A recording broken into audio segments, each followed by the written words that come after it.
एक नहर में से हल्की सी पोखर बनाता हुआ लाता है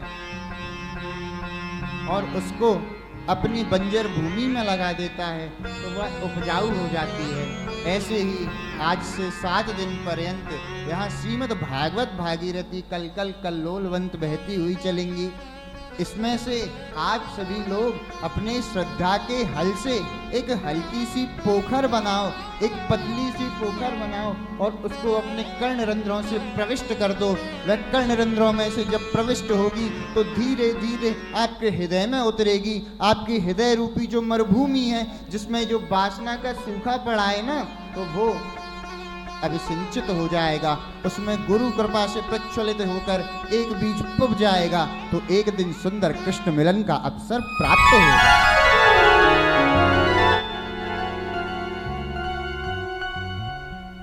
श्रणवम सुभद्राणी रतंगपाणी। गोपियां कह रही हैं श्रवण करो लेकिन सुंदर नहीं, भद्र लीला नहीं, सुभद्र लीला। भद्र तो ठाकुर जी हैं ही, सब कुछ सुंदर है ही। अधरम मधुरम नयनम मधुरम वदनम मधुरम, सब कुछ मधुर है। लेकिन गोपियां कह रही हैं सुंदर नहीं, बहुत सुंदर बना करके श्रवण करो। श्रणवम सुभद्राणी रतंगपाणी।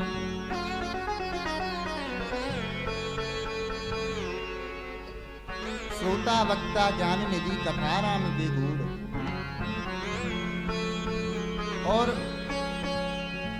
अति सुंदर कैसे बना के श्रवण करें महाराज? आप तो कह रहे हो भद्र नहीं सुभद्र लीला का चिंतन करो, लेकिन वो भाव तो आए। तो कारुण्यम संप्रकाशितम, करुणा ही प्रकाशन करती है। माता से करुणा छीन लो, माता का मातृत्व समाप्त हो गया। पिता से करुणा छीन लो, पिता का पितृत्व समाप्त हो गया। गुरु से करुणा छीन लो, गुरु का गुरुत्व समाप्त हो गया। वक्ता से करुणा छीन लो, ये व्यास का आदि करुणाई का स्वरूप है। एक व्यक्ति बैठा हुआ अपने मन के हृदय को उड़ेल देता है श्रोताओं की ओर। कब? जब अंदर बैठा परमात्मा बोलता है। कथा तब नहीं होगी जब मेरा हृदय बोलेगा। हृदय अपना अनुभव बता सकता है, बुद्धि बोलेगी, बुद्धि भी अपना अनुभव बता सकती है। थोड़ा और गहरा चलें, आत्मा बोलेगी, आत्मा अनुभूति बता सकती है। तो जब मेरा हृदय बोलेगा तब कथा नहीं होगी, मेरा दिल दिमाग बोलेगा तब कथा नहीं होगी, आत्मा बोलेगी तब कथा नहीं होगी। जब मेरे अंदर बैठा परमात्मा बोलेगा तब कथा होगी।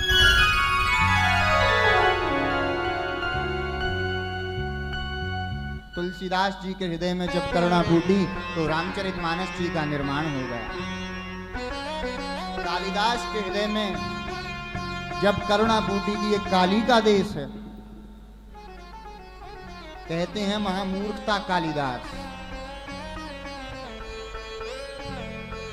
जिस डाल पे बैठता था उसी को काटता था। 4-5 पंडितों ने योजना बनाई, महामूर्खता कालिदास। महाबद्धोत्मती के साथ में विवाह करा दिया कालिदास का। बद्धोत्मती चाहती थी कि मेरा विवाह दुनिया के सबसे समझदार पुरुष के साथ में हो, लेकिन ब्राह्मणों ने योजना करी और दुनिया के सबसे मूर्ख के साथ में विवाह करा डाला। कालिदास से कहा, कालिदास तू चुप रही हो तो बचा रहेगा, बोलियो मत कुछ। अब बेचारो कब तक चुप रहे महाराज। एक दिन ऊंट निकल के जा रहे रास्ते में से, बोला उष्ट उष्ट। पत्नी बोली धिक्कार गए, तू तो महामूर्ख है, चल जा यहां से।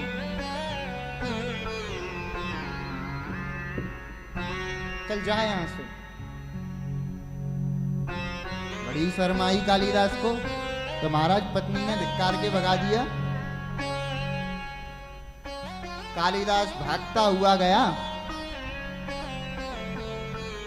और धड़ाम से कुएं में जाके कूद गया। अब जब कुएं में जाके कूदा तो इतना बेचारा परेशान था कि उसने देखा भी नहीं कुएं में पानी भी है या नहीं। अब जैसे ही आधा कुएं में गया तो देखा पानी नहीं है, चौंक में जीभ बाहर निकली। जैसे ही धरती से धड़ाम टकराया, जीभ कट के दूर जा करके गिरी। जिस कुएं में कालिदास कूदा था, उस कुएं में एक तपस्वी, एक उपासक काली की साधना करता था, उपासना करता था। बड़ी गुप्त साधना थी। एकांत में भगवती महाकाली को उसने विराजमान किया था और वहां देवी की उपासना करता था। जीभ कटी और जाके सीधे भगवती के चरणों में जाके गिरी। भगवती भद्रकाली प्रकट हो गई और बोली, किसी ने मुझको पान दिया, किसी ने मुझको फूल दिया। अरे कालिदास, तू तो बड़ा धन्य है, तूने मुझको अपनी जीभ ही चढ़ा दी। तो जा, जब से आज से तू जो भी बोलेगा मैं तेरे वाक्य को सिद्ध कर दूंगी।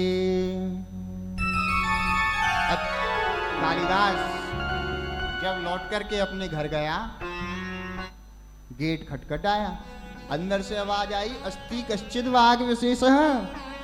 4 शब्दों पे 4 ग्रंथ लिख दिए महाराज कालिदास। काली की कृपा ने, काली की करुणा ने किसी को विद्या दे दी। कारुण्यम संप्रकाशित। जब करुणा के साथ में आप श्री राधा रमण लाल का भजन करोगे तो वो आपको अपना प्रेम दे देंगे।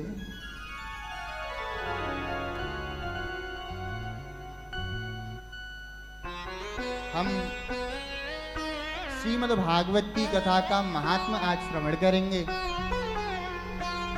महात्मा हम श्रवण करें उससे पूर्व भगवान नाम संकीर्तन करते हैं। हाँ मेरो राधा रमण गिरधारी, गिरधारी श्याम बनवारी। मेरो गिरधारी श्याम बनवारी।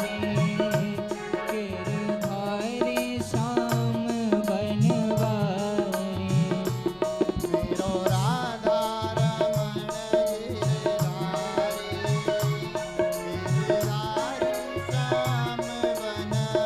गिरधारी, मेरो राधा रमण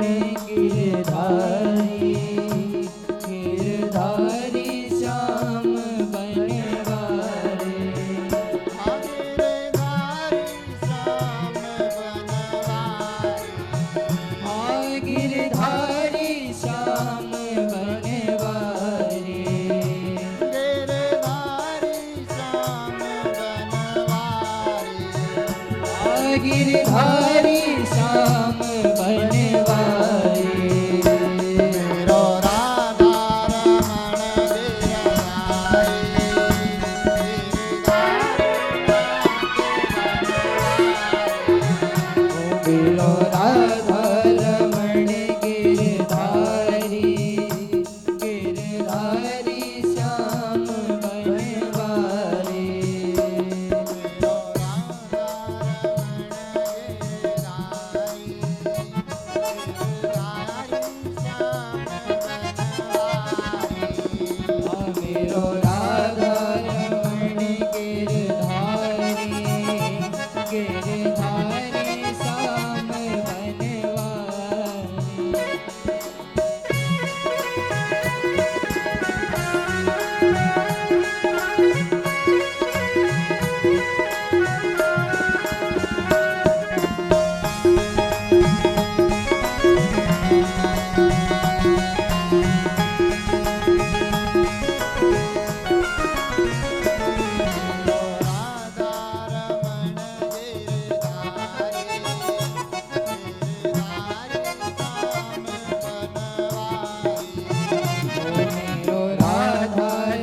भजो राधे गोविंद भजो राधे गोविंद भजो राधे गोविंद भजो राधे गोविंद भजो राधे गोविंद भजो राधे गोविंद भजो राधे गोविंद भजो राधे गोविंद भजो राधे गोविंद भजो राधे गोविंद भजो राधे गोविंद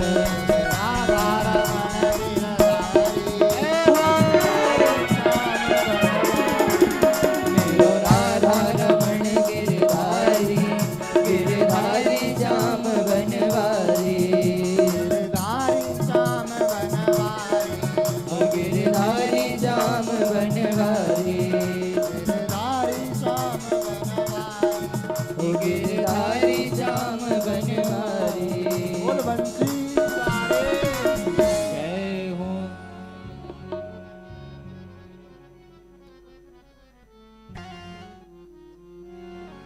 बोलिए श्री राधा रमण लाल की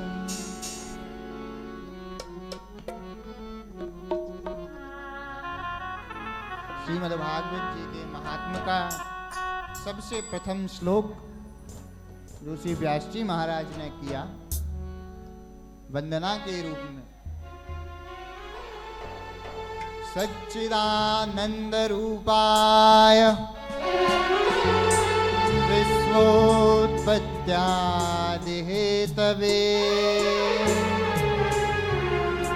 तापत्रय विनाशाय श्रीकृष्णाय वयं नुमः।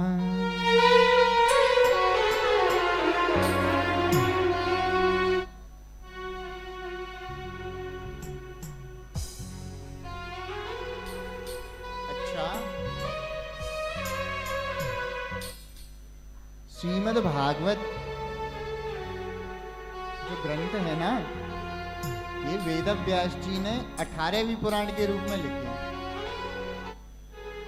वेद व्यास जी का नाम वेद व्यास जी क्यों है? उन्होंने वेद नहीं लिखे। कई लोग कहते हैं कि वेद व्यास जी ने वेद लिखे। वेद व्यास जी ने वेद नहीं लिखे हैं।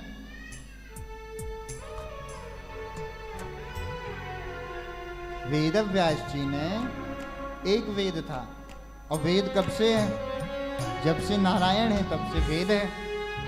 जो श्वास है वो वेद है भगवान नारायण की। तो वेदों को किसी ने लिखा नहीं है। वेद व्यास जी ने तो वेद को सरल किया ताकि हम सब आप लोग सुन सकें, पढ़ सकें। वेद एक था, उस एक वेद में से 4 वेद श्री वेद व्यास जी ने किए। लेकिन वेदों की भाषा बड़ी क्लिष्ट है, तो वेद व्यास जी ने उसका निचोड़ निकालना शुरू किया है। जब वेदों का निचोड़ निकाला गया तो पुराणों की रचना की। 17 पुराणों की रचना श्री वेद व्यास जी ने कर दी। लेकिन वेद व्यास जी अभी भी परेशान हैं। तो महाराज क्यों परेशान है वेद व्यास जी? कारण क्या है? वेद व्यास जी इस कारण से परेशान हैं क्योंकि उन्होंने 4 वेद तो कर दिए एक वेद से, अब 17 पुराण भी कर दी। अब जब 17 पुराण करी तो उन 17 पुराणों में अलग अलग देवी देवताओं की महिमा। महाराज शिव पुराण उठाओ तो शिव जी ही करता धरता है। देवी भागवत उठाओ तो देवी ही सब करता धरता है। वेद व्यास जी ने सोचा कलयुगी मनुष्य मूढ़ है, मूर्ख है, वो आपस में लड़ लड़ के मर जाएगा। एक समय पे यही तो हुआ जब आदि गुरु शंकराचार्य ने पुनः स्थापना करी है। सभी सनातनी आपस में लड़ लड़ के मरने लगे। ब्राह्मण आपस में लड़ते कि नहीं हमारे शिव बड़े हैं, कोई कहता हमारे कृष्ण बड़े हैं, कोई कहता हमारी देवी बड़ी है। तब आदि गुरु शंकराचार्य ने अद्वैत की स्थापना करी है। अहम ब्रह्मास्मि, बोले मैं ही ब्रह्म हूं, मैं ही परमात्मा हूं। ब्रह्म सर्वत्र, और वही सर्व जगह पे है, हर जगह उपस्थित है।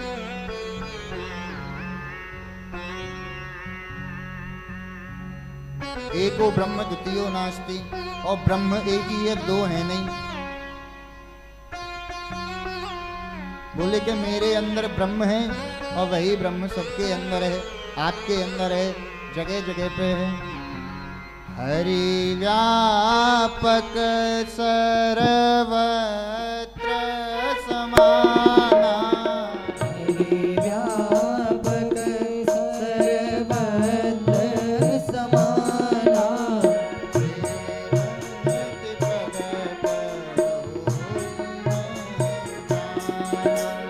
प्रेम प्रगट कोई में जाना।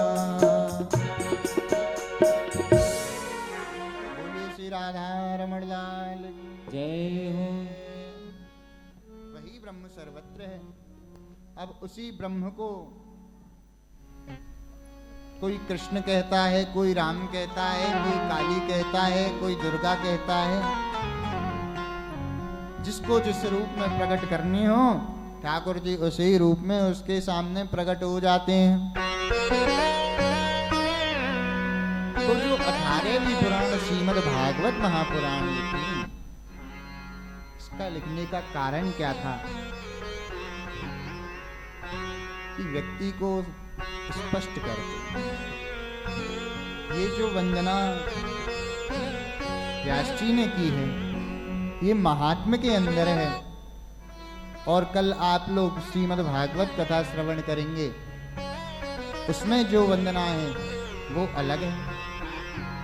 उसमें नाम ही नहीं लिया व्यास जी ने किसी का, सत्य कह करके भगवान श्री कृष्ण को पुकारा है। जन्माद्यस्य यतोऽन्वयादितरतश्चार्ते स्वविज्ञस्वराट्, तेने ब्रह्म हृदय आदि कवये मुह्यन्ति यत्सूरयः। तेजो वारिमृदां यथा विनिमयो यत्र त्रिसर्गो मृषा, तेजो वारिमृदां यथा विनिमयो सत्यं परं धीमहि। जो सत्य की पराकाष्ठता में सत्य विराजमान है, मैं उसको नमस्कार करता हूँ। महात्मा ने क्या वंदना की? यहाँ भगवान के नाम रूप धाम लीला का वर्णन किया है। भगवान का नाम क्या है, रूप क्या है, कार्य क्या है, क्योंकि उनके इष्ट है ना। तो अपने इष्ट का ध्यान करने के पश्चात में ही, उनका मंगलाचरण करने के पश्चात में ही वेद और पुराणों को उन्होंने लिखा। सच्चिदानंद रूपाय, भगवान का स्वरूप कैसा है? बोले भगवान सत्य हैं, सत स्वरूप हैं, चित स्वरूप हैं, आनंद स्वरूप हैं। सत्य, सत्य किसे कहते हैं? तो बिल्कुल सत्य है, रियलिटी है।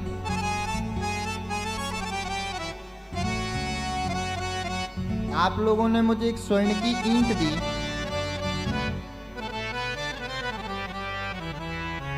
मैंने उस स्वर्ण की ईंट की एक गैया बनवा ली। अब वो क्या बन गई? गैया। पहले क्या थी? ईंट। अब मेरा मन किया कि अब चलो मैं इनके गहने बनवा लूं। अब वही गैया गहनों में परिवर्तित हो गई। और मूल तत्व है क्या? मूल तत्व में तो वो स्वर्ण ही है ना, सोना ही तो है। अब उस सोने को जैसा चाहे वैसा बना लो। ऐसे ही परमात्मा सत्य है, हर जगह वही है। कहीं किसी रूप में प्रकट हो रहे हैं, कहीं किसी रूप में प्रकट हो रहे हैं। चित, चित्त के दो मतलब हैं प्रभु प्रेमियों। एक तो चित्त का मतलब है प्रकाश, एक है आत्मा।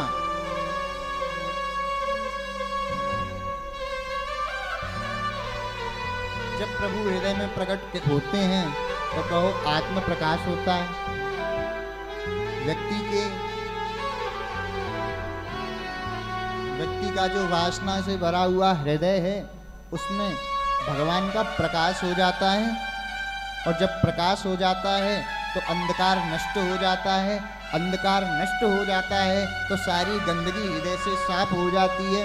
सारी गंदगी हृदय से जब साफ हो जाती है तो उसी के अंदर कृष्ण प्रकट होता है।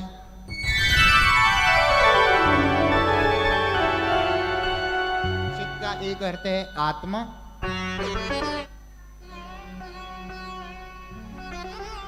आत्मा ही परमात्मा का स्वरूप है।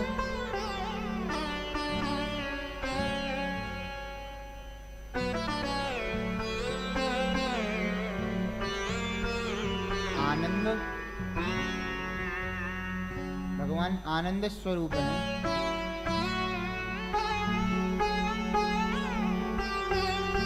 दो तरह के आनंद बताए गए उपनिषदों में। वैसे तो 36 प्रकार के आनंद बताए गए, दो मुख्य हैं, साधनजन्य आनंद और स्वयं सिद्ध आनंद।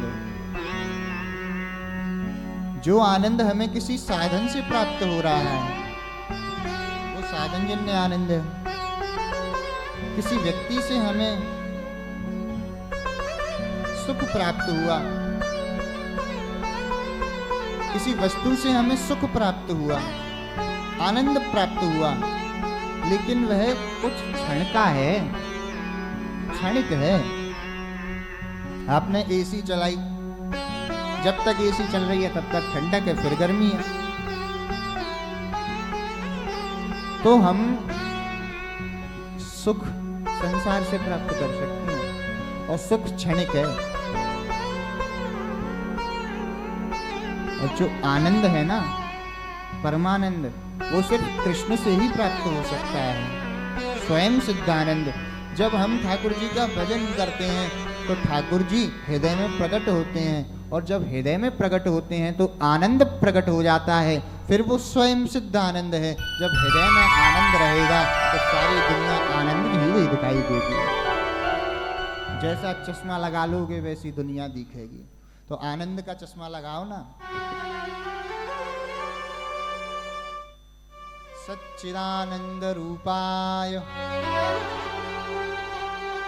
भगवान का स्वरूप है। कार्य क्या करते हैं भगवान? विश्वोत्पत्त्यादि हेतवे, बोले विश्व की उत्पत्ति करते हैं, विश्व का पालन करते हैं, और अंत में सारी सृष्टि को लय कर देते हैं, संहार कर देते हैं।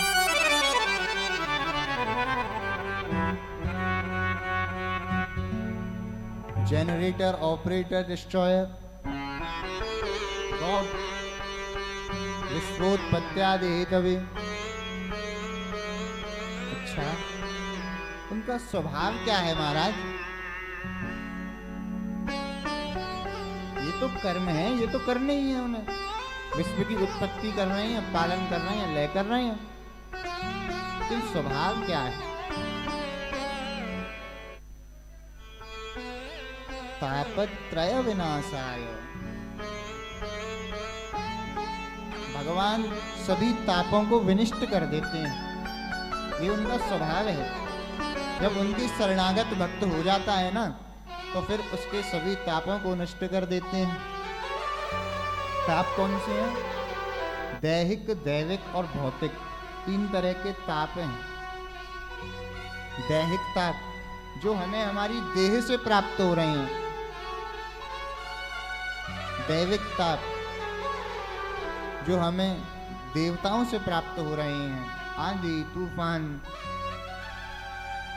भौतिक ताप जो हमें संसार से प्राप्त हो रहा है, कि चाची मनाई तो बुआ रूठ गई और जे मनाई तो वो रूठ गई, ये भौतिक ताप है, संसारिक ताप है। इन तीनों तरह के तापों का नाश करते हैं श्री ठाकुर जी। देखिए, अब आप कहें महाराज हम तो इतने समय से ठाकुर जी के शरणागत हैं, पर हमें तो बड़ा दुख मिला। अगर आप लोगों को दुख मिला ना महाराज, तो अभी ना आप ठाकुर जी तक पहुंचे नहीं हो। अगर आपको दुख की अनुभूति होती है, किसी भी तरीके से होती है, संसार से होती है, देह से होती है, तो आप ठाकुर जी तक पहुंचे नहीं हैं। अगर आप दुखी हो तो, क्योंकि भक्त का ना ये स्वभाव नहीं है। भक्त हमेशा प्रसन्नचित रहता है, कैसी भी स्थिति हो। अरे मीरा से क्या क्या नहीं कहा, उस मीरा से क्या नहीं कहा गया, लेकिन मीरा के ऊपर कोई फर्क नहीं है। लोग कहें मीरा भई बावली,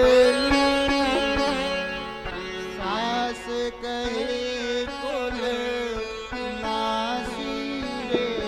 पग घूंघरू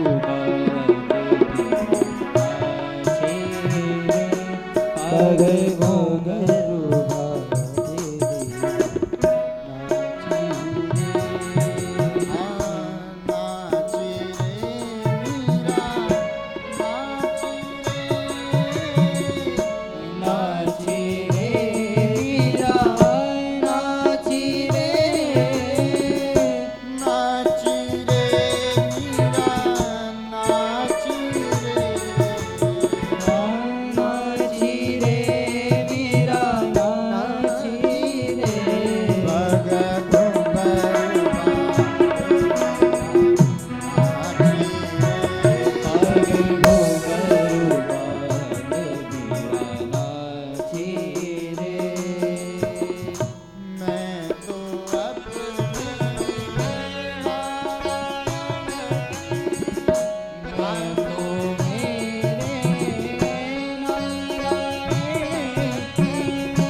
संकट विपत्ति सबके जीवन में आती है, लेकिन भयभीत होना, उनसे दुखी होना, ये भक्त का स्वभाव नहीं है। और वो दिखावे वाला नहीं महाराज कि आप मन में सोच रहे हैं कि नहीं हम पे दुख का ताप नहीं बढ़ रहा, कोई मतलब नहीं है। क्योंकि जिस दिन भगवान आपको अपना लेंगे ना, आपको अपने आप ही सब कुछ ऐसा लगेगा कि सब मोह माया है, कोई कुछ भी बोले फर्क ही नहीं पड़ेगा। मीरा ते सब गाली दे रहे हैं, मीरा नाच रही है। ये ठाकुर जी का स्वभाव है कि वो ना अपने भक्त के ऊपर किसी भी प्रकार के ताप को नहीं आने देते हैं। देहे कदेवे कबोधे कता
राधे राधे। श्रीमद् भागवत जी के महात्मा का जो द्वितीय श्लोक आया उसमें श्री सुखदेव भगवान की स्तुति की गई है। आइए आप हम सभी भी हाथ जोड़कर श्री सुखदेव मुनि की स्तुति करते हैं। यं प्रव्रजन्तमनुपेतमपेतकृत्यम् वैवायनो विरहकातराया जुहाव पुत्रेति तन्मयतया तरवों विनेदो तं सर्वभूतहृदयं मुनिमानतो।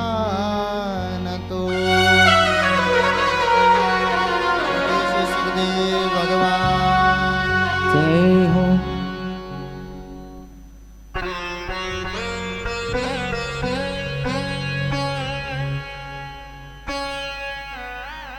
भगवत चरणानुरागी भक्तजन,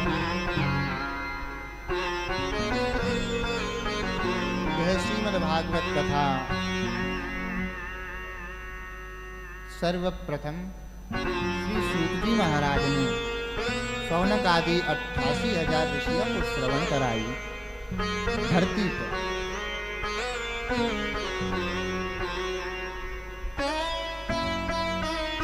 श्री सूत जी महाराज के गुरुदेव हैं श्री सुखदेव भगवान। तो श्री सुखदेव भगवान को द्वितीय श्लोक में प्रणाम किया। प्रथम श्लोक में भगवान श्री कृष्ण को प्रणाम किया। आइए प्रभु प्रेमियों, अब हम उस पावन भूमि पर चलते हैं जहाँ श्री सूत जी महाराज शौनक आदि 88,000 ऋषियों को कथा श्रवण करा रहे हैं।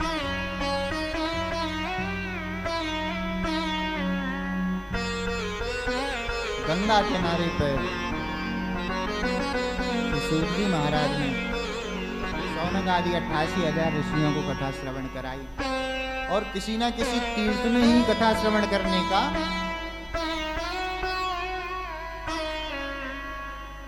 फल ज्यादा प्राप्त होता है। महाराज आपको, हम तो दिल्ली में बैठे हैं महाराज, आज से 7 दिन तक दिल्ली ही वृंदावन बन जाएगी।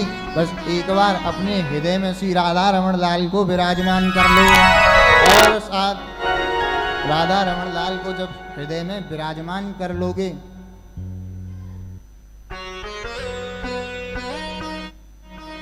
और रस के रूप में श्री राधा सदा पान करते रहोगे, राधा राधा राधा राधा राधा राधा, तो आपको इसी दिल्ली में बैठे हुए श्री राधा रमण लाल और श्री प्रिया कांतजू सरकार दोनों प्रकट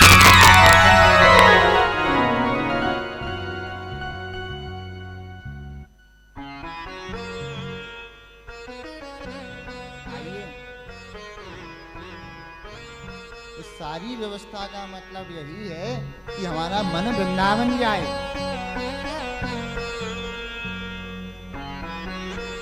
क्योंकि एक बार जब मन वृंदावन में लग गया तो राधा रमण अपने आप पकड़ लेगा, फिर कोई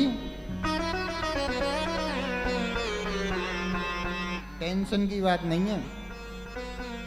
तो कैसे क्या हो, फिर तो राधा रमण ने एक बार बाह पकड़ ली ना, फिर तो झटका दे दे के खींच ले जाए। वृंदावन जाऊंगी सखी वृंदावन जाऊंगी, वृंदावन जाऊंगी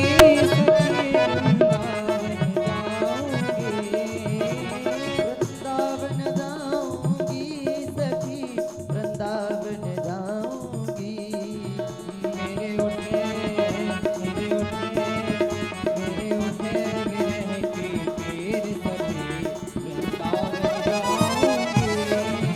मेरे उठे बिरह की पीर सखी वृंदावन जाऊंगी, मेरे उठे बिरह की पीर सखी वृंदावन जाऊंगी, मेरे उठे बिरह की पीर सखी वृंदावन जाऊंगी।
वृंदावन जाऊंगी।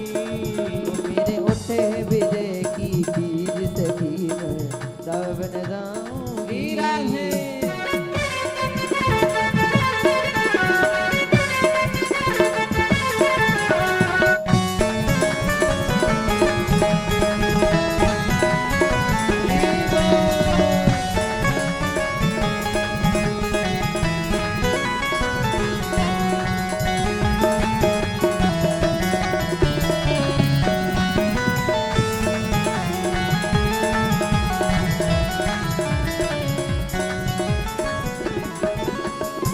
छोड़ दिया मैंने भोजन पानी तेरी याद में। छोड़ दिया मैंने भोजन पानी शाम की याद में। छोड़ दिया मैंने भोजन पानी शाम की याद में। छोड़ दिया मैंने भोजन पानी शाम की याद में। ओ मेरे नैना जय हो मेरे नैना बरसे नीर सखी मेरे उठे बिरे की वीर सखी वृंदावन जाऊंगी। मेरे उठे बिरे की वीर सखी वृंदावन जाऊंगी। ओ मेरे उठे बिरे की वीर सखी वृंदावन जाऊंगी।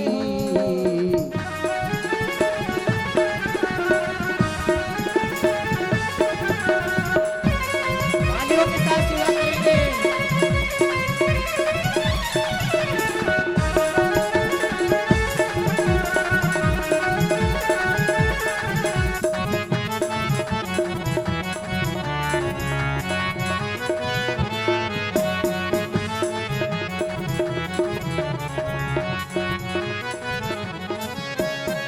इस दुनिया के रिश्ते नाते सारे तोड़ दिए। इस दुनिया के रिश्ते नाते सभी तोड़ दिए। इस दुनिया के रिश्ते नाते सभी तोड़ दिए। इस दुनिया के रिश्ते नाते सभी तोड़ दिए। तुझे कैसे जय हो तुझे कैसे जय हो तुझे कैसे दिखाऊं दिल चीर सके मेरे उठे बिरे की पीर सखी वृंदावन जाऊंगी। मेरे उठे बिरे की पीर सखी वृंदावन जाऊंगी। ओ मेरे उठे बिरे की पीर सखी वृंदावन जाऊंगी।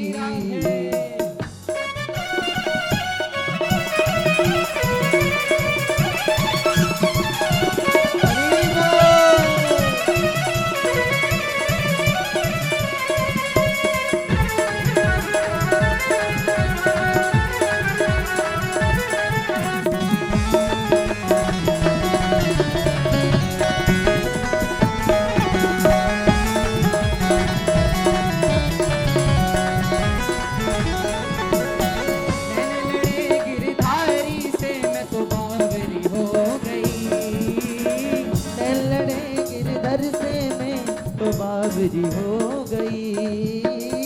नैन लड़े गिरधारी से मैं तो बावरी हो गई। ओ नैन लड़े गिरधारी से मैं तो बावरी हो गई। दुनिया से जय हो दुनिया से गई मेरी दामन जाऊंगी। मेरे उठे बिरे की पीर सखी दामन जाऊंगी। मेरे उठे बिरह की पीर सखी वृंदावन जाऊंगी। मेरे उठे बिरह की पीर सखी वृंदावन जाऊंगी। वृंदावन जाऊंगी वृंदावन जाऊंगी वृंदावन जाऊंगी वृंदावन जाऊंगी वृंदावन जाऊंगी।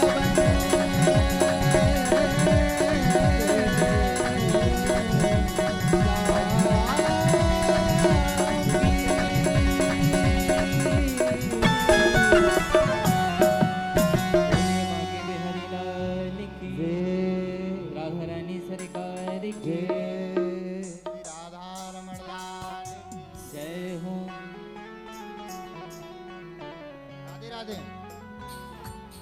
तेज बोलो, तुम तो खा पी के बैठे हो सबने। राधे राधे।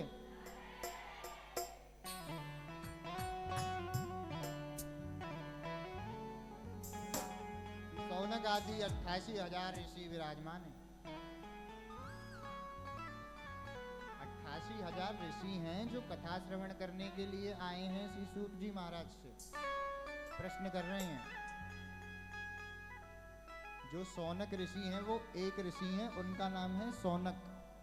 अब उन 88,000 ऋषियों की तरफ से एक ऋषि है सौनक, तो वो प्रश्न करेंगे, इसलिए सौनक आदि ऋषि। सौनक आदि ऋषि 88,000 ऋषि विराजमान हैं। उनके मध्य में करोड़ों सूर्यों के समान तेजस्वी श्री सूत जी महाराज का आगमन होता है, जिनकी आयु मात्र 20 वर्ष की है। और जो कथा श्रवण करने के लिए महात्मा बैठे हैं, उनकी उम्र का अंदाजा ही नहीं है। कुछ महात्माओं की उम्र इतनी है कि जिनके सामने कई बार इंद्र बदल चुके हैं। चतुर्युगियों में बदलते हैं ना इंद्र, सभी देवता बदलते हैं, चारों युग आते हैं। कई बार महाभारत होली उनके सामने, कई बार कृष्णा लिए, कई बार रामा लिए।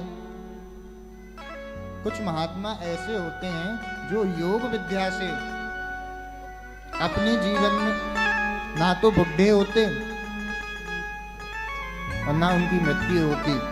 योग से वो अपनी जीवनी शक्ति को साध लेते हैं। योग कर्म सुकौशल, 3 तरह के योग हैं।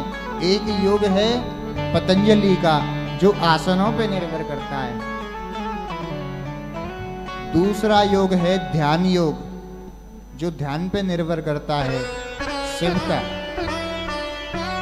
तीसरा योग है कर्म का, कर्म योग। योग कर्म सुकौशल, कृष्ण का योग है।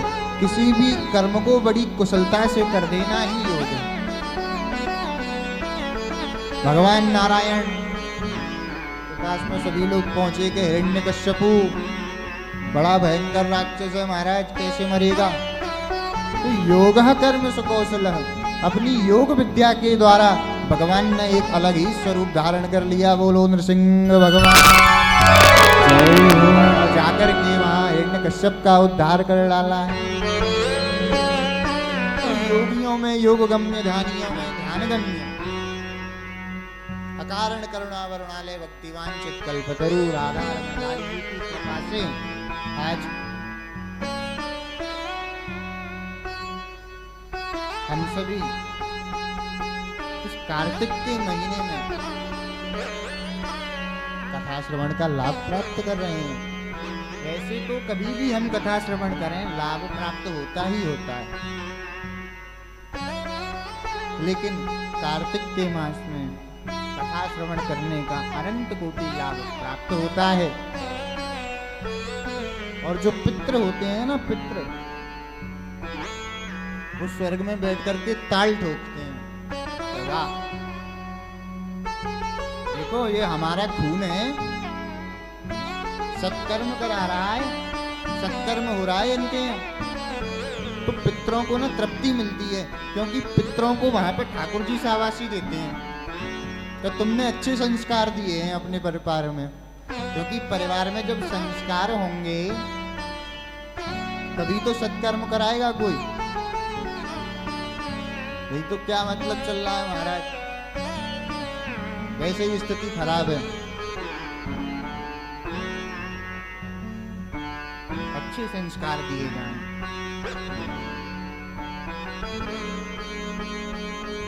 आप ना अपने परिवार में जो वयोवृद्ध हैं उनको तो कथा में लाइए ही लाइए, लेकिन जो युवा पीढ़ी है उसको जरूर लेकर के आइए, क्योंकि युवा जब सनातन के ज्ञान से जुड़ेगा, असली ज्ञान से जुड़ेगा, तब उसको सनातन की ओर आकर्षण होगा। क्योंकि जब किसी चीज के बारे में पता ही नहीं तो उस चीज का आकर्षण क्या होगा। धर्म परिवर्तन हो रहे हैं महाराज। पैसों के जोर पे धर्म परिवर्तन कराया जा रहा है। कोई गरीब व्यक्ति है, धन का लालच दिया, धर्म परिवर्तन करा दिया। कारण क्या है? क्योंकि अपने धर्म के बारे में कुछ पता ही नहीं है लोगों को। और हर चीज के पीछे एक साइंस है हमारे धर्म में। आप चंदन लगा रहे हो, इसके पीछे विज्ञान है। चोटी रखने पर विज्ञान है। हर चीज का विज्ञान है। दाढ़ी रखने पर विज्ञान है, दाढ़ी मूछ नहीं रखने पर अलग विज्ञान है। सभी अलंकार धारण की विद्याएं हैं। गहने आभूषण पहनने का अलग विज्ञान है।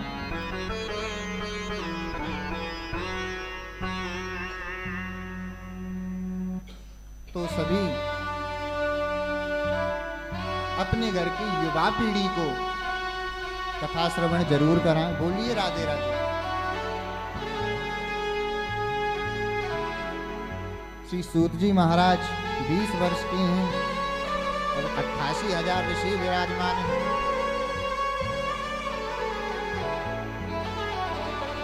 श्री सूत जी महाराज को देख करके सभी ऋषि खड़े हो जाते हैं और उनकी वंदना करने लग जाते हैं। तो श्री सूत जी महाराज कहते हैं, अरे महाराज जी, आप सब तो इतने बड़े बड़े हैं उम्र में हमसे, आप काहे को खड़े हो रहे हो, क्यों परेशान होते हो? तो बोले, नहीं प्रभु, क्योंकि शास्त्र आज्ञा करता है धन वृद्धा बल वृद्धा आयु वृद्धा तथैव च तेन सर्वें विज्ञान वृद्धाश्च किंकिरा शिष्य किंकिरा। कोई धन में बड़ा होता है, कोई बल में बड़ा होता है, कोई आयु में बड़ा होता है, लेकिन जो व्यक्ति ज्ञान में बड़ा होता है वह सबसे बड़ा होता है। इसलिए हम सभी आपको प्रणाम कर रहे हैं। बोलिए श्री सूत जी महाराज जय हो। देखिए प्रभु प्रेमियों, ज्ञान से ना एक हमें प्रसंग याद आ गया। ज्ञानी सर्वत्र पूज्यते। अभी देखो शास्त्रों में अभी सौनका की 88,000 ऋषि प्रणाम कर रहे हैं ना, कर रहे हैं ना प्रणाम। तो ज्ञानी सर्वत्र पूज्यते। एक पंडित जी थे, काशी के पढ़ के आए।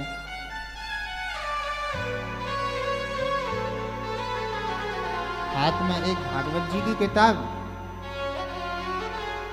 और लगा के काशी से ट्रेन में बैठे और चल दिए। रास्ते में जेब कट गई पंडित जी की। अब जब जेब कट गई तो टीटी आया, टिकट मांग रहा है, टिकट लाओ। पंडित जी बोले कि हम पे तो टिकट है नहीं और दूसरी भी नहीं खरीद सकते अब, क्योंकि जेब कट गई है, पैसे ही नहीं बचे। तो टीटी ने कहा कि ठीक है, कोई बात नहीं, ये अगला स्टेशन आएगा तो वहां उतर जाओ। पंडित जी कह रहे हैं, बताओ, हमने भागवत जी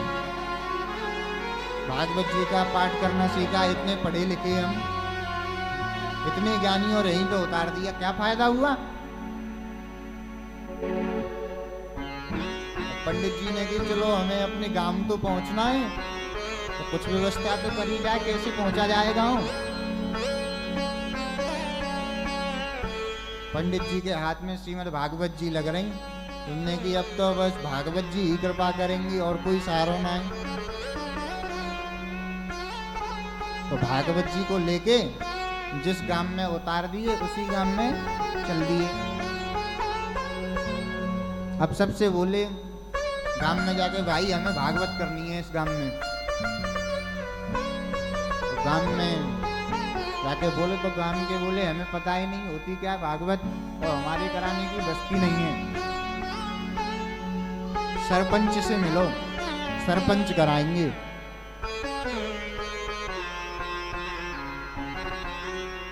अब पंडित जी बोले कि डायरेक्ट हम सरपंच के पास पहुंच जाएं तो काम चलेगा नहीं, पहले सरपंच जी के पुरोहित से मिलते हैं। सरपंच जी के पुरोहित के यहाँ पहुंचे, सारी कथा सुनाई। अब बोले अब साहब हमारा कोई सहारा नहीं, आप भी देखो ब्राह्मण हो, हम भी ब्राह्मण हैं, और ब्राह्मण की ब्राह्मण मदद करेगा, आप भी कुछ करो, आप कथा कराएंगे तब कथा होगी। पुरोहित जी बोले कि वैसे कुछ होगा नहीं, पर तुम कह रहे हो तो चलो मिलवा देती हैं सरपंच जी से।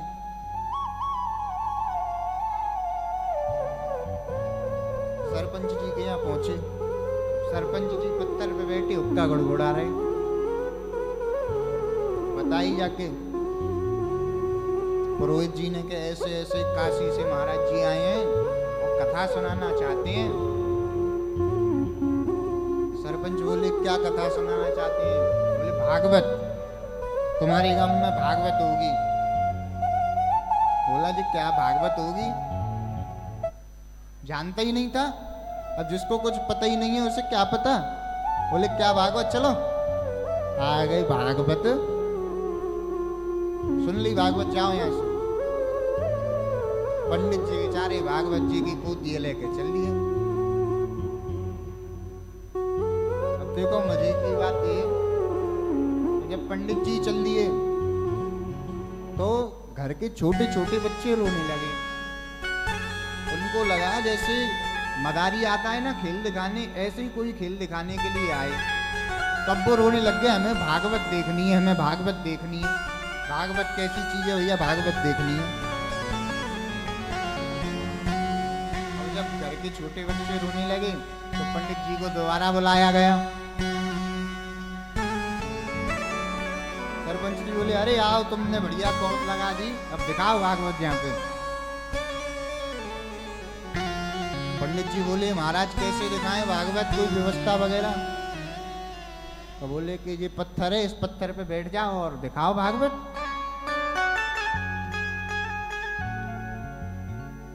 पंडित जी बोले चलो जी ऐसे ही लगती हैं, इन्हें भागवत तो सुनाई दें। अब पंडित जी को जाना न कि ये ऐसे ही लग रहे हैं, पर चलो हमें तो अपना कर्म करना है। भागवत सुनाने के लिए जैसे ही पंडित जी पत्थर पे बैठे तो उनने अपनी स्वापी बिछा दी, नहीं उस पे बैठ गए, वही व्यासपीठ बन गया। सामने भागवत जी की पोथी रखी, प्रणाम किया और जैसे ही मंगलाचरण शुरू किया, सच्चिदानंद रूपाय विश्वोत्पत्त्यादितवे तापत्रय विनाशाय श्री कृष्णाय वयं। अब व्यास जी ने मंगलाचरण थोड़ा लंबा कर दिया। सरपंच जी की बहू बोली कि चलो इतनी देर में भागवत शुरू हो गएगी, निकलेगी जामे थे, तब तक आप भोजन कर लो, जाने कितनी देर लगेगी। सरपंच बोला ठीक है, सही कह रही है। गया भोजन कर लिया। अब भोजन करने के बाद में सरपंच को आए नींद, आके बैठा और नींद आए। और एक हंसी की बात ये कि जिस पत्थर पे बैठ के व्यास जी कथा सुना रहे, उसी पत्थर पे वो उसका बेड था, उसी पे वो लेट के आराम करता था, सोता था सरपंच। अब व्यास जी मंगलाचरण करने लग रहे हैं। अब सब बच्चे, सभी लोग बड़ी गौर से देख रहे हैं कि ओहो, लगता है जैसे सपेरा पहले बीन बजाता है ना खेल दिखाने से पहले, ऐसे ही जो गर्मी बना रहा है अभी। अब निकलेगा इसमें से सांप। सब बच्चे देख रहे हैं भैया कब होगी भागवत, कब होगी भागवत, कब निकलेगी।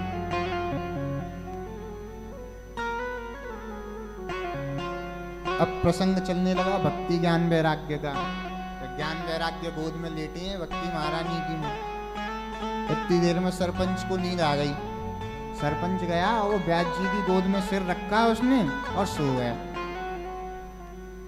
अब बच्चे सोच रहे हैं कि हाँ शायद अब शुरू हो रही है, क्योंकि जो कहानी सुना रहे वैसे ही होने लगा, तो अब शुरू हो रही है भागवत। अब व्यास जी कहते हैं अरे सरपंच उठो उठो, ये सोने का समय नहीं है, कथा सुनो, भागवत सुनो। सरपंच आई महाराज, गुस्सा सरपंच ने उठ के एक भड़ाक दिया पंडित जी ने।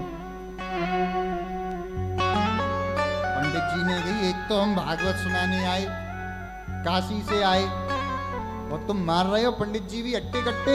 पंडित जी के पास में धरो भैंस साहब, इनने डंडा उठा लिया और दोनों में हो गया घमासान युद्ध।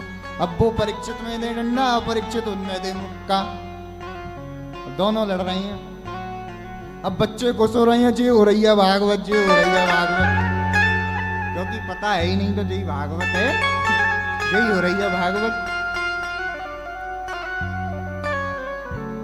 अब दोनों में भयंकर युद्ध हो गया। तो यहाँ तो है नहीं, लेकिन पुराने गांवों में जाओगे ना तो वहां पे गड्ढे बना रखे होते हैं अनाज रखने के लिए। अब दोनों लड़ाई कर रहे। अब सरपंच की बहू ने फटाफट 2 लड्डू उठाए, 5 का सिक्का उठाया, हनुमान जी के पास पहुंच गई। हे हनुमान जी महाराज, कैसे हूं करके मेरे पति है, या भागवत पहते बचा लो, मेरे पति के सिर पे बैठ गई जी, तो उतर ही ना रही। अब जैसे ही हनुमान जी के पास में लड्डू रख के दोनों लड़ते लड़ते गए और उस गड्ढे में गिर गए जिसमें अनाज रखा जाता है, उस गड्ढे में गिर गए। परीक्षित तो हो गए बेहोश, डंडा मार दिया पंडित जी ने, और पंडित जी ऊपर छाती पे बैठ गए और अभी मार रही हैं उसको। तो अभी सब लोग कह रहे हैं अभी हनुमान जी ने ठंडी ना कर पाई भागवत, अभी पंडित जी पे सवार है।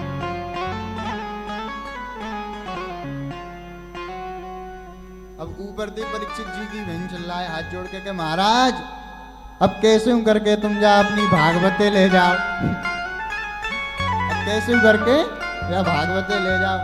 तो पंडित जी बोले नहीं, 5100 रुपया लूंगो पहले तब जाएगी भागवत, ऐसे ना जाएगी। बोले 5100 नहीं, 11,000 देंगे, पर तुम कैसे हूं करके परमेश्वरी या भागवतें उतार दो।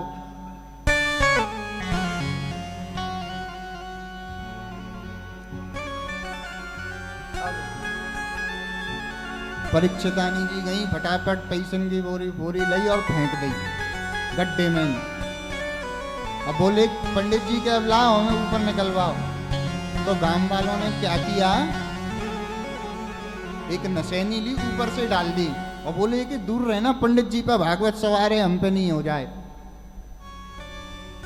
अब पंडित जी निकले ऊपर, पैसा उठाए और पंडित जी यहाँ से वहां घूमते हुए चले गए। थोड़ी देर में परीक्षित जी भी होश में आई। अब सब गांव वालों ने कहा कि अब ठीक हो, दर्द वर्द तो नहीं है ज्यादा। बोले नहीं नहीं नहीं साहब, भागवत है गई हमारी, तो भागवत है गई। तो गांव वाले बोले चलो जो हुआ सो हुआ, पर तुमने भागवत तो करा ही ली। जो हुआ सो हुआ, भागवत तो करा ही ली। क्योंकि महाराज आज के समय पे पता है क्या है, लोगों को पता ही नहीं है भागवत है क्या, भागवत है क्या ये नहीं पता। इन कराने के बाद में एक बात बताऊं, नाचना गाना ये सब तो होगा ही, ये सब करने तो आए हैं हम, पूरे 7 दिन करेंगे।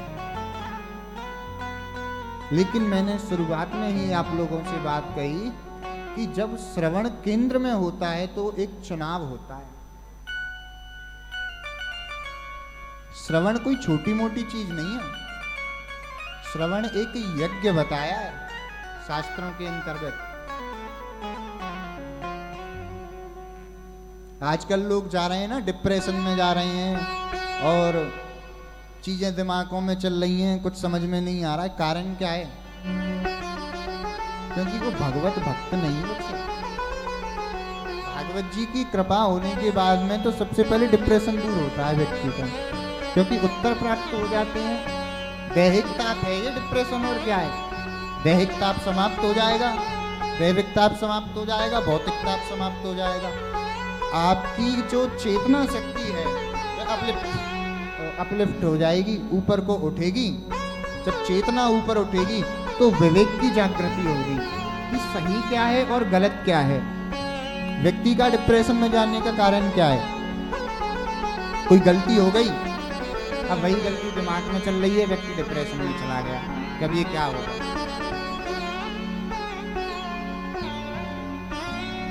क्योंकि व्यक्ति विवेक शून्य है, उसको सही क्या है और गलत क्या है ये नहीं पता। और भागवत जी सबसे पहले सही और गलत का साक्षात्कार कराती हैं, क्योंकि जब विवेक व्यक्ति के अंदर उत्पन्न हो जाता है तो सही गलत की पहचान वह स्वयं करने लगता है। बिनु सतसंग विवेक सतसंग विवेक न होई,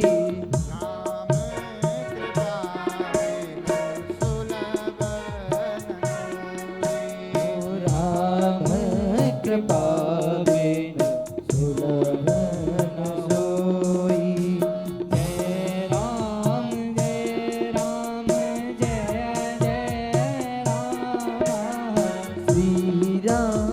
जय राम जय जय राम, श्री राम जय राम जय जय राम, श्री राम जय राम जय जय राम, श्री राम जय राम जय जय राम।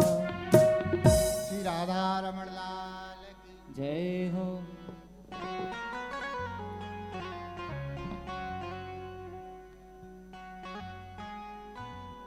श्री सूत जी महाराज का सोनक आदि ऋषियों के बीच में आगमन हुआ।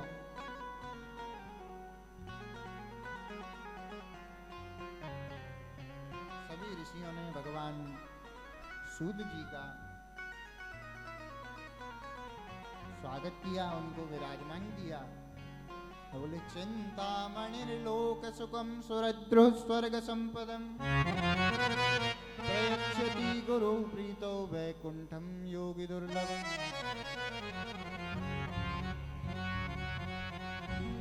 सभी ऋषिवर कहते हैं, हे गुरुदेव, चिंतामणि जो है वो स्वर्ग का फल प्राप्त करा सकती है। चिंतामणि अगर आपके पास में हो, आप जो इच्छा करें वही आपको प्राप्त हो जाएगा। लेकिन परम पावन गुरुदेव की कृपा से तो योगियों को दुर्लभ वैकुंठ भी प्राप्त हो जाता है। आप कृपा करिए हमारे ऊपर और हमें कोई ऐसी कथा श्रवण कराइए जो इस संसार के भय को समाप्त कर दे, संसार भय नाशिनी, इन कलयुगी जीवों का उद्धार करे।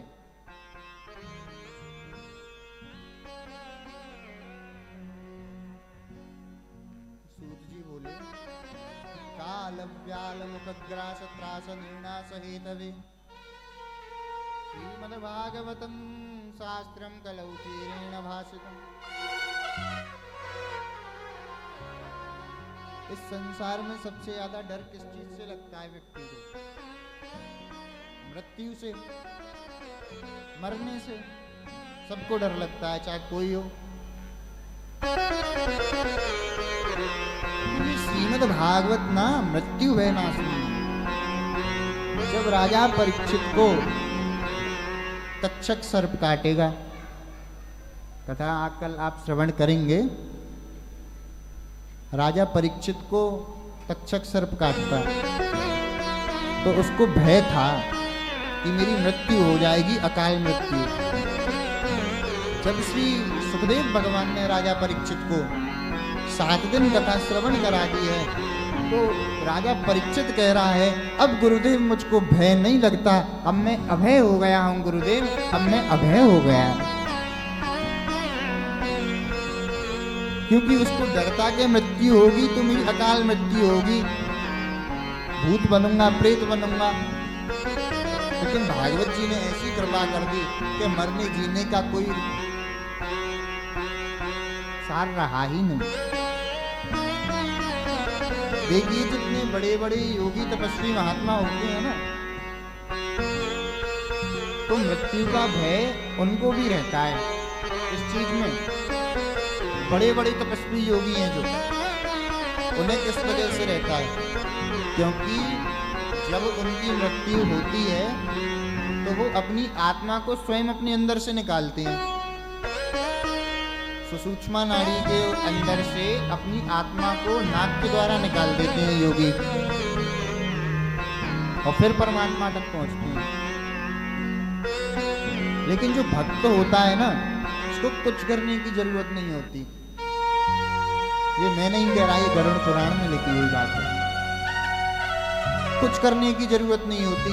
जब उस व्यक्ति की मृत्यु पास में होती है, होने वाली होती है, तो श्री राधा रमण लाल उसके सामने प्रकट हो जाते हैं, उसका हाथ पकड़ लेते हैं, और जैसे ही उसको गोलोक में लेके जाते हैं तो सारे लोकपाल क्षेत्रपाल देवता खड़े होकर के उस व्यक्ति को प्रणाम करते हैं, और उस भक्त के दर्शन को देखकर, भक्त के दर्शन को करके अपने मन को विश्रांत करते हैं।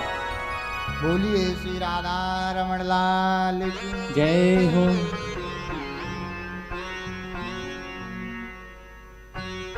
सूत जी बोले, ये मृत्यु भयनाशिनी।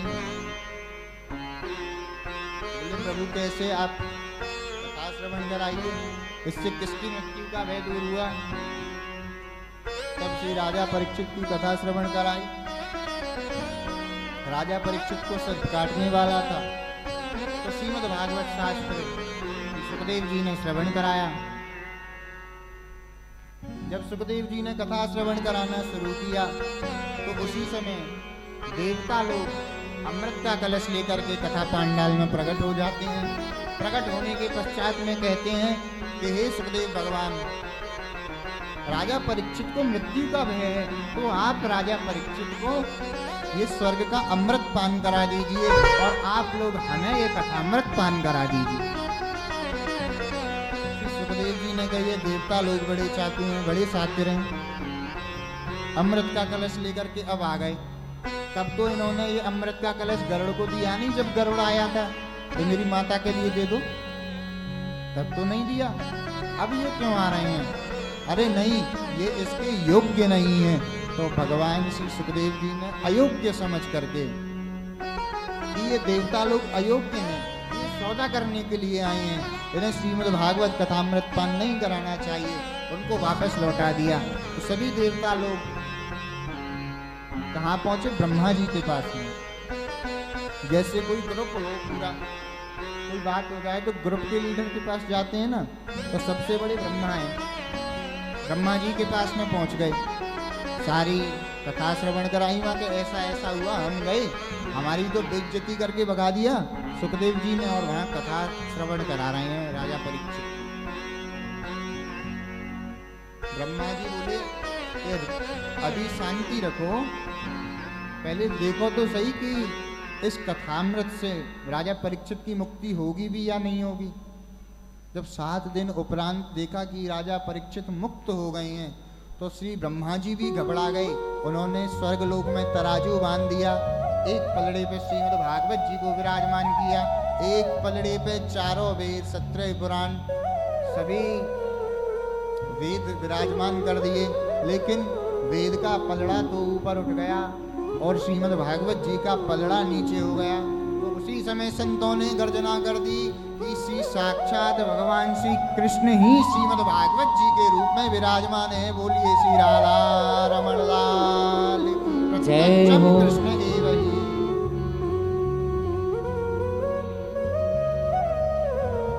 अब श्री सूत जी महाराज सौनक आदि 88,000 ऋषि कहते हैं, ठीक है जी, ये मृत्यु वैनाशनी है, और कोई कथा श्रवण कराइए, कैसे कैसे ये धरती पे आई, 7 दिन की श्रवण विधि कैसे प्रारंभ हुई, सब कछु श्रवण कराओ। बोले एक बार चारों भाई सनक सनंदन सनातन सनत कुमार बद्रीनाथ में विचरण कर रहे थे, तो उनको श्री नारद जी मिले। नारद जी बड़े दुखी दिखाई दे रहे थे। तो ऋषियों ने नारद जी से प्रश्न किया, ये ऋषिवर आप इतनी दुखी क्यों दिखाई देते हो, आपका धन हर गया क्या? तो संतों का धन हरने पे तो ऐसे उदास होता नहीं मुख, क्योंकि संतों का भजन तो हरि नाम है, और आप ऐसे दुखी दुखी घूम रहे हो, क्या कारण है? तब श्री नारद जी बोले, अरे भैया क्या बताऊं, मैं भगवान की सृष्टि में विचरण करने के लिए आया था कि अभी भी यहाँ भक्त हैं या नहीं है। तो मैंने सब जगह भ्रमण किया, पुष्करम च प्रयागम च काशीं गोदावरीं तथा हरिं क्षेत्रं गुरुक्षेत्रं श्रीरंगं सेतुवंदनं तीर्थेषु गमनानैतस्ततः। मैंने सब जगह भ्रमण किया, लेकिन मेरे हृदय को कहीं शांति नहीं मिली।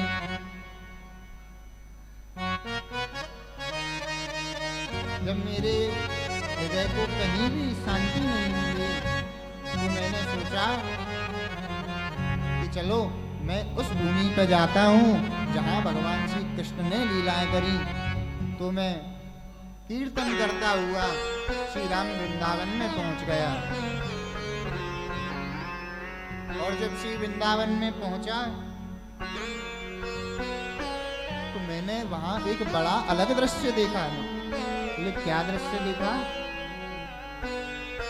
कि एक 20-22 वर्ष की देवी है, उसकी गोद में दो वृद्ध पुरुष लेटे हुए हैं और उस देवी के आसपास में बड़ी सुंदर सुंदर और भी देवियां खड़ी हैं, वो उस पर पंखा जला रही हैं और वो स्त्री रो रही थी।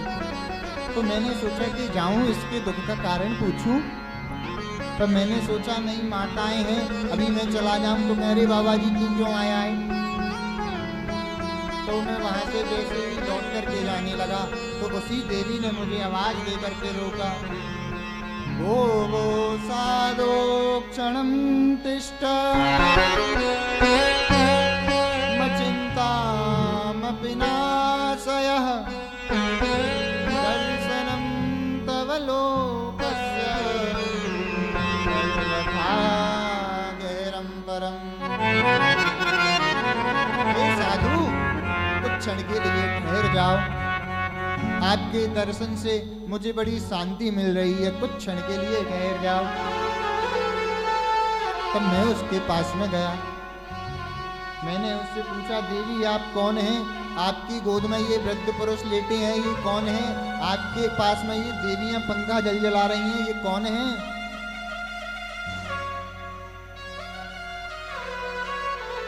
तो वो देवी मुझसे बोली कि मेरा नाम भक्ति है। अच्छा भक्ति महारानी, जय हो, आपके दर्शन आज हुए। मैं तो पूरे दुनिया में घूम रहा हूँ, आपके दर्शन तो यहीं हुए।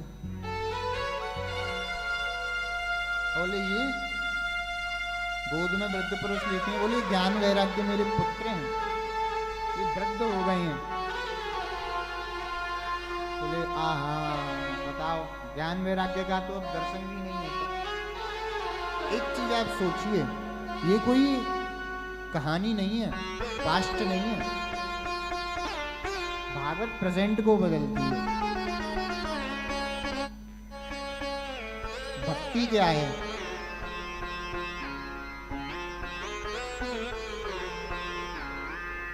भक्ति भगवान के संग में एक रिश्ता। पूजा तो पुजारी करता है, साधना साधक करता है, दर्शन दर्शनार्थी करता है, तीर्थों में तीर्थार्थी जाता है। ये सारे शब्द अलग हैं। भक्ति भक्त करता है। भक्ति का मतलब क्या है? एक बार हमारे पिताजी से एक व्यक्ति ने पूछा कि मैं भक्त बनना चाहता हूँ, कैसे क्या करना पड़ेगा? तो पिताजी ने बस एक बात बोली कि घर में कितने लोग हो? बोले 5। तो बोले एक छठा और बढ़ा लो, जो 5 के लिए कर रहे हो वो छठे के लिए करना शुरू कर दो, बस हो गए भक्त। कोई बड़ी बात थोड़ी है। एक रिश्ता, एक रिलेशन, उसी का नाम भक्ति है, रिश्ते का नाम।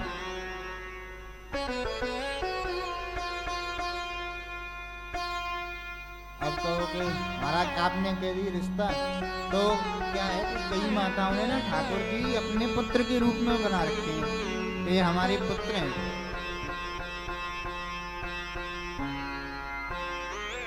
आपने पुत्र बना रखे हैं, वो आपके पुत्र हैं, बहुत अच्छी बात है, लेकिन वह एक विग्रह के रूप में साक्षात ब्रह्म है ना, तो कुछ मर्यादाएं होती हैं।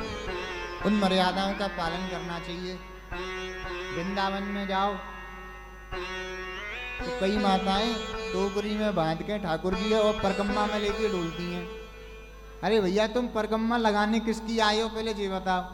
ठाकुर जी की, वृंदावन की, तो ठाकुर जी से क्यों लगवा रहे हो? और उसके बाद में भी धारी जी दर्शन कराने ले जाएंगे। भैया कौन के दर्शन करा रहे हो? ठाकुर जी हैं स्वयं, लेकिन लेके जा रही हैं। पता है देखिए क्या होता है, जब मूर्ति को विराजमान किया जाता है ना, तो उसको बिना नाई छूने का भी दोष लगता है। और आजकल क्या करते हैं, धारी जी गए टिकिया बल्ले खा रही हैं, ठाकुर जी नीचे कर रही हैं, पहले अपनो भोग लग रहा है और वो टपक रहा है नीचे, मई को ठाकुर जी को भोग लग रहा है। ये क्या चीज है? ये मर्यादा नहीं है। आप लोग दोषी बन जाते हैं। हर चीज एक मर्यादा में होनी चाहिए। जब व्यक्ति के अंदर भक्ति होगी तब ज्ञान प्रकट होगा। दो पुत्र है ना भक्ति के, ज्ञान और वैराग्य।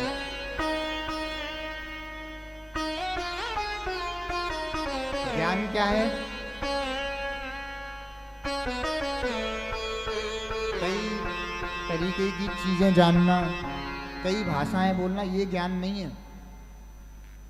कि मैं MBA पास हूँ, कि BBA पास हूँ, ये कोई ज्ञान नहीं है।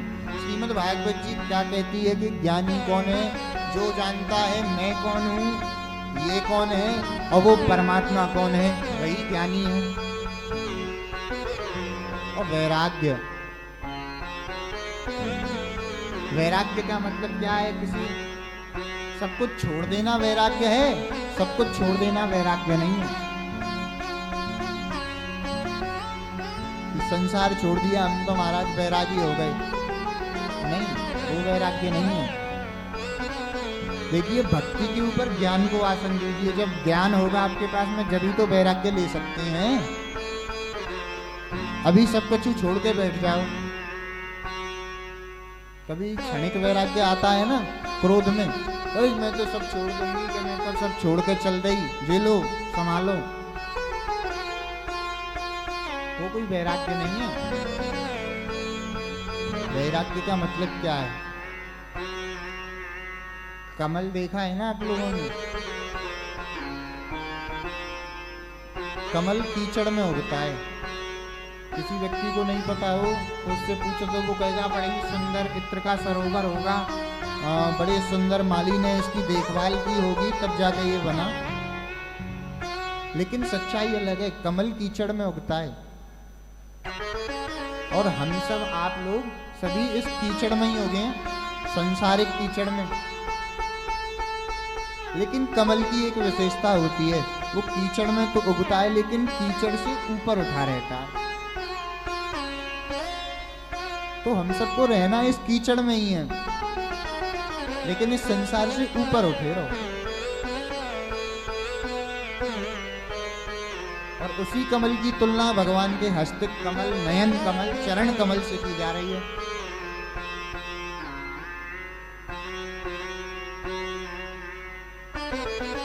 वैराग्य संसार में डूबे रहना नहीं है, संसार से जुड़े रहना और अपने आप को संसार से अलग रखना।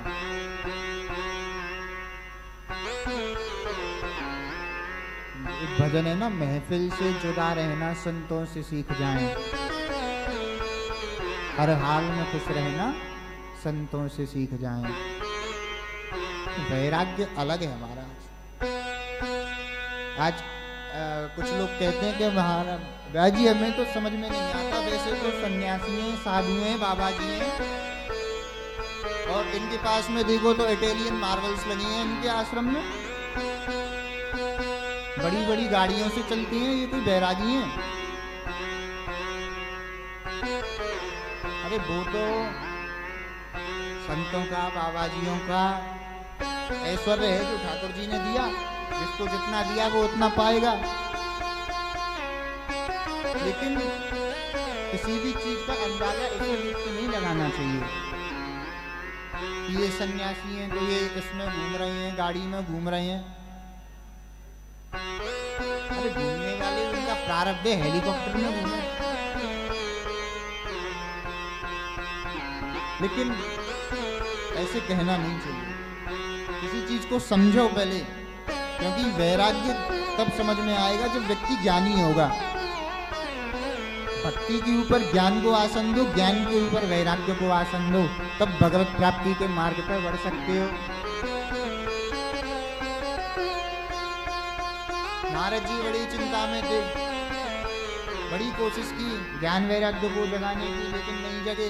गीता पाठ सुनाया, वेद वेदांत सुनाए, तब बड़ी मुश्किल से जब सनक सनंदन सनातन सनत कुमार ऋषि मिले, तब उन्होंने कहा कि आप सत्कर्म के लिए जो कहा गया है वह सत्कर्म है श्रीमद् भागवत। फिर श्रीमद् भागवत कथा श्री नारद जी ने श्रवण करी। सनक सनंदन सनातन सनत कुमार चारों भाई व्यासपीठ पर विराजमान हुए। जब कथा श्रवण कर रहे थे तो उसी बीच में श्री भक्ति महारानी नृत्य करती हुई ज्ञान और वैराग्य के साथ में प्रकट हो गई हैं। सभी ने भक्ति ज्ञान वैराग्य के दर्शन करे। ज्ञान वैराग्य अपनी अवस्था में आए, भक्ति महारानी अपनी अवस्था में आई। सभी ने कीर्तन किया और सब नृत्य करने लगे। श्री कृष्ण गोविंद हरि मुरारी, हे नाथ नारायण वासुदेवा। श्री कृष्ण गोविंद हरे मुरारी, हे नाथ नारायण वासुदेवा।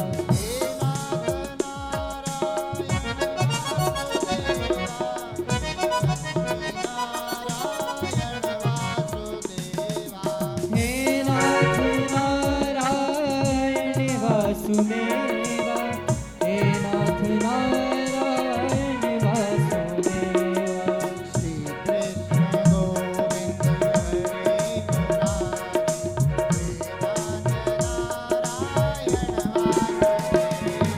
श्री कृष्ण गोविंद हरे मुरारी, हे नाथ नारायण वासुदेवा। गोविंद हरे मुरारी, हे नाथ नारायण वासुदेवा। श्री कृष्ण गोविंद हरे मुरारी, हे नाथ नारायण वासुदेवा। हरे राम राम राम हरे हरे, हरे कृष्ण कृष्ण कृष्ण हरे हरे।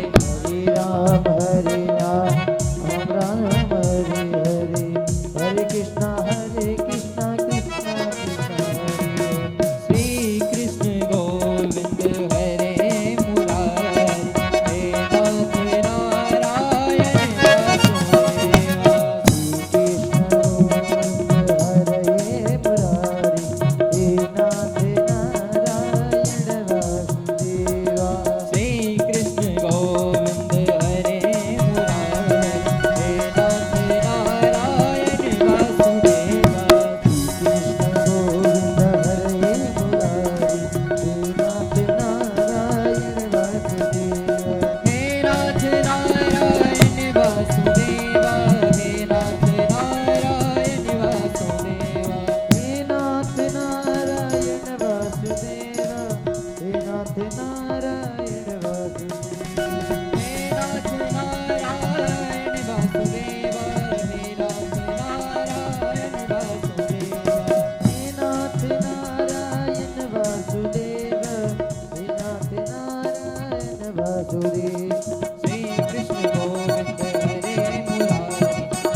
सुंदर सा भजन, उसके पश्चात में श्रीमद् भागवत जी की आरती और प्रसाद वितरण, फिर अपने अपने घर के लिए प्रस्थान।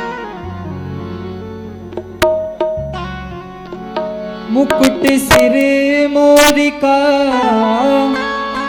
मेरे चित चोर का, मुकुट सिर मोर का मेरे चित चोर का, दो नैना नैना नैना, दो नैना नैना नैना, दो नैना घनश्याम के कटे हैं कटार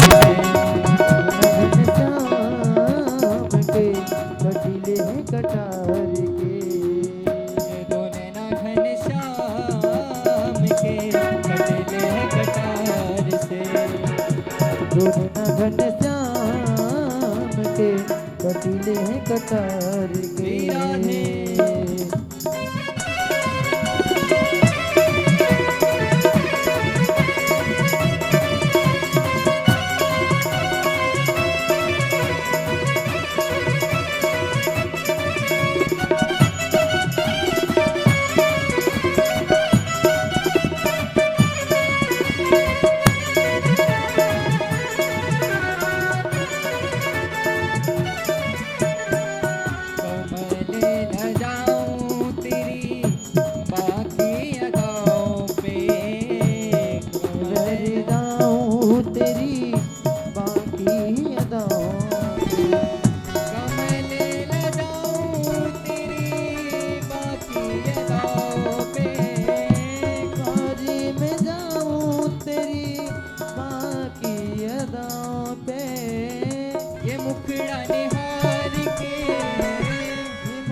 निहार के, ये सोच निवार के, ये सोच विचार के,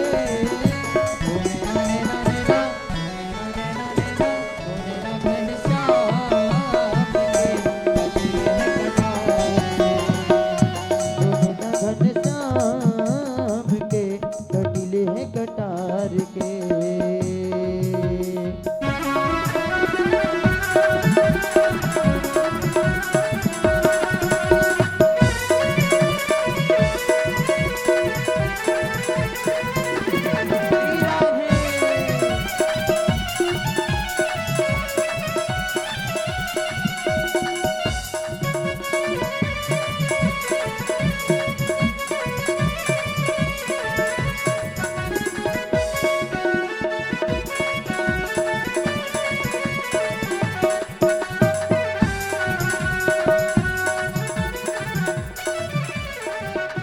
कुर्बान जाऊं तेरी बाकी अदाओं पे, मैं बारी जाऊं तेरी बाकी अदाओं पे, कुर्बान जाऊं तेरी बाकी अदाओं पे, कुर्बान जाऊं तेरी बाकी अदाओं पे।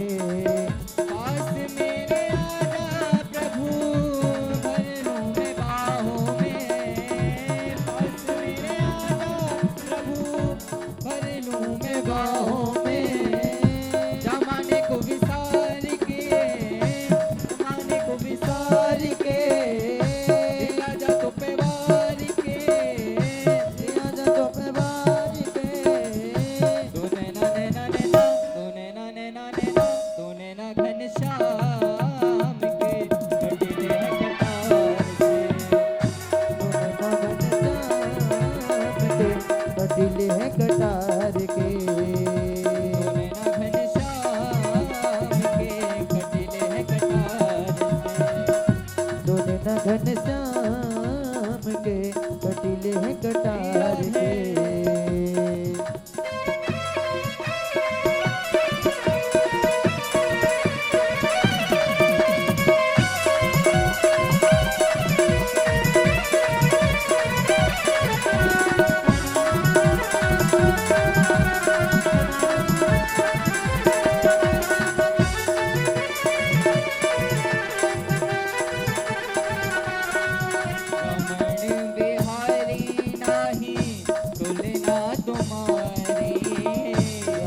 बिहारी नहीं तुलना तुम्हारी। रमण बिहारी नहीं तुलना तुम्हारी। रमण बिहारी नहीं तुलना तुम्हारी।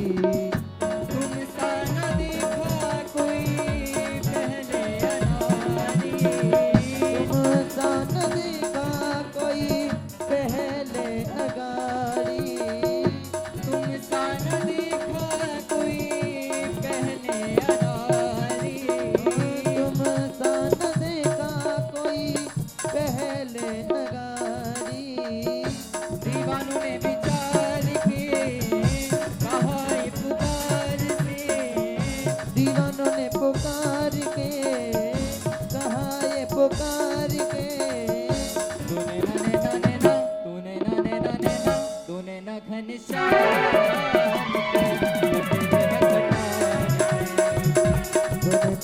घनश्याम के कटीले हैं कटार के। तूने न घनश्याम के कटीले हैं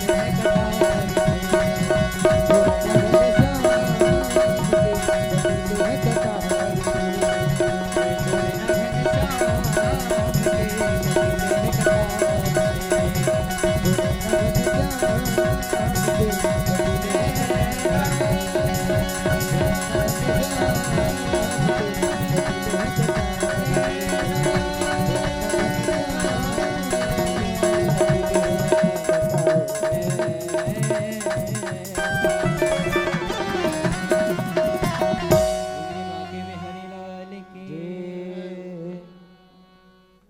सभी लोग अपने यथागत स्थान पर खड़े हो जाएंगे।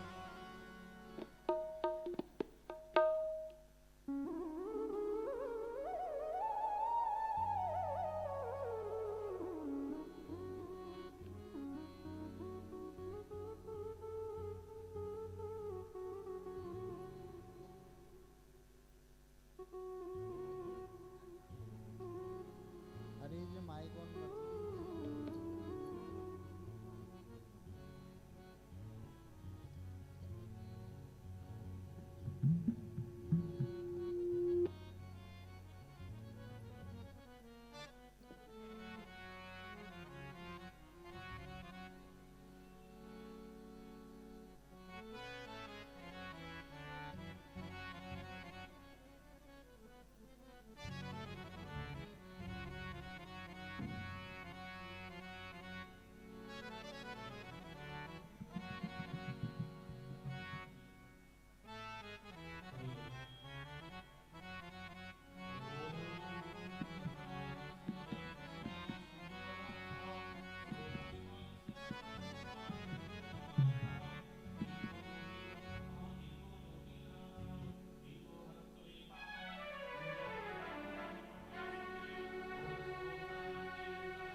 श्री भागवत भगवान की है आरती। पापियों को पाप से है तारती। भागवत भगवान की है आरती। पापियों को श्री भागवत भगवान की है आरती। पापियों को पाप से है तारती।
मेरी बात